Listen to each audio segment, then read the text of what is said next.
Enteekateeka enkya ku Tuesday tujja kubeera Lweza St. Joseph Church of Uganda ssaawa 4 tumusabire.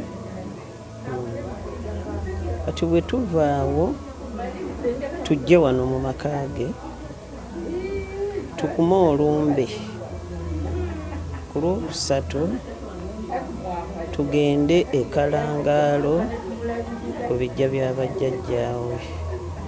Kati ne Kalangaalo waliyo mmisa na ssaawa 6. Kati ndowooza bangweko okugenda basobole okutuuka nga bukyali.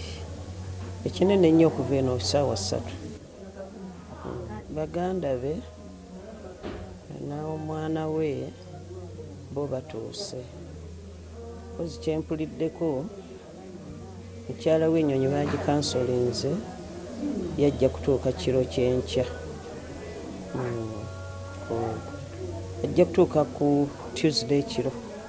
Kalangaalo otuuka Emityana Mubende Road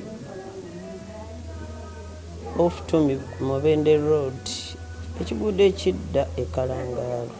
Kati bw'otuuka bw'ova eno todda mu town ogenda ne Mubende Road awo wewali ekiguudo ekidda e Kalangaalo gye twazika Eke.